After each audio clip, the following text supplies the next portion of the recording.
দান করেছেন, তাদের পরিবারের অনেক সদস্য এখন আর বোধহয় কারো মা জীবিত নেই আমার ধারণা। 7-8 বছর আগে দেখেছিলাম বরকতের মা বড় কষ্টে আছে, কিন্তু তাদের পরিবারের সদস্যরা অনেকেই কষ্টে আছে। কেন? এই রাষ্ট্রের কি এতই অভাব পড়েছে যে তাদের দিকে একটু সুদৃষ্টি দেওয়া যায় না? তারা তো এক একটা ইতিহাস, তাদের এক একটা বাড়ি এই জাতির মিউজিয়াম হওয়ার কথা, এবং তাদের এক একটা পরিবার এই জাতির জন্য মাথার মুকুট হয়ে থাকার কথা। আমরা লজ্জিত এবং দুঃখিত, তাদের নিয়ে রাজনীতি করি কিন্তু তাদের প্রতি আমরা দায়িত্ব পালন করি না। এই দায়িত্ব রাষ্ট্রের। জনগণ রাষ্ট্র চালায় না, একটা সরকার রাষ্ট্র চালায়। যুগ যুগ ধরে যারা সরকারে ছিলেন তাদের এই অবহেলা, উপেক্ষা এবং অপরাজনীতির দায় তাদেরকে নিতেই হবে। বর্তমান সরকার যদিও কোনো রাজনৈতিক সরকার না, দলীয় সরকার না, নির্বাচিত সরকার না, তারপরে এটা জন আকাঙ্ক্ষার সরকার। তারা যতদিন আছেন তাদেরকে অনুরোধ করব, ইতিহাসের এই অচলায়তন আপনারা ভেঙে ফেলুন, সম্মানের সাথে তাদের কাছে যান, পরিবারগুলোকে সম্মানিত করুন। 71-এ যারা শহীদ হয়েছেন, 16 ডিসেম্বর, 26শে মার্চ, এই জাতি মোটামুটি তাদেরকে স্মরণ করে কতটা মর্যাদা দিতে পারে সেটা অবশ্যই আলোচনার বিষয়। অনুরূপভাবে 52 ভাষা আন্দোলনে যারা জীবন দিয়েছেন, অন্তত 21 ফেব্রুয়ারি বা 8ই ফাল্গুন, যেটাই আপনারা মানেন, সেই দিনটায় তাদেরকে একটু কাছে টানেন, বুকে টানেন, সম্মান দেখান। তাহলে তারা অন্তত কিছুটা হলে প্রশান্তি পাবে।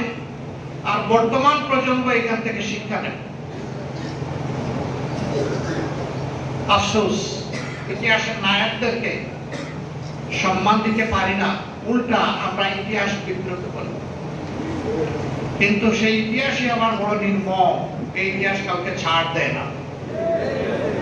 ইতিহাসের বিকৃতকারীরা সব সময় ইতিহাসের আস্থা করে পড়ে গিয়েছে। একটি সরকার 15.5 বছর এই জাতিকে বড় জ্বালাতন করেছে, ইতিহাসকে কেটে টুকরা টুকরা করেছে, সব জায়গায় অন্যায্যভাবে নিজেদেরকে প্রতিষ্ঠিত করার চেষ্টা করেছে। প্রত্যেকটি জাতির যুব সমাজ সাধারণত অন্যায়ের বিরুদ্ধে থাকে, বৈষম্যের বিরুদ্ধে থাকে। আমাদের যুব সমাজ আলহামদুলিল্লাহ সেই গৌরব ধারণ করে চলছে। জোর করে যে ইতিহাস তৈরি করা হয়, এটা আরেকটা প্রচন্ড চাপে এটা কিন্তু একদম বিলুপ্ত হয়ে যায়। এটি কারোর জন্য সুখকর নয়। বরঞ্চ ইতিহাসে যার যেখানে জায়গা রয়েছে তাকে ওটা অবশ্যই দিতে হবে, আপনার ভালো লাগুক কিংবা না লাগুক। এর নাম ইতিহাস। যদি ভালো লাগার মানুষকে আপনি সামনে নিয়ে আসেন আর না লাগার মানুষকে যদি ফেলে দেন, এটা ইতিহাস নয়, এটা হবে গল্প। ইতিহাসের নামে আমরা আর কোনো গল্প দেখতে চাই না। ইতিহাসটা উঠে আসো। একজন ভাই বলেছেন 24-এর ইতিহাসের নায়ক যারা শাহাদত বরণ করেছে, জামাত ইসলামের সহযোগে তাদেরকে তুলে আনার চেষ্টা করেছে। আমাদের বই হয়তো আপনাদের অনেকের কাছে পৌঁছেছে, অনেকের কাছে পৌঁছবে ইনশাআল্লাহ। দেখবেন যে এখানে একটা শব্দেও কোনো দলীয় ক্রেডিট আমরা দাবি করিনি। ইতিহাস কোনো দলের নয়, ইতিহাস একটা জাতির হয়।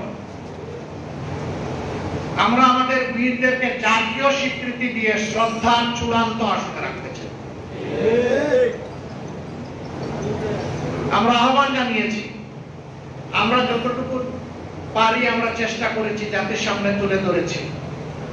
সরকারও যেন এই কাজটা করে, আরো সুন্দরভাবে করে।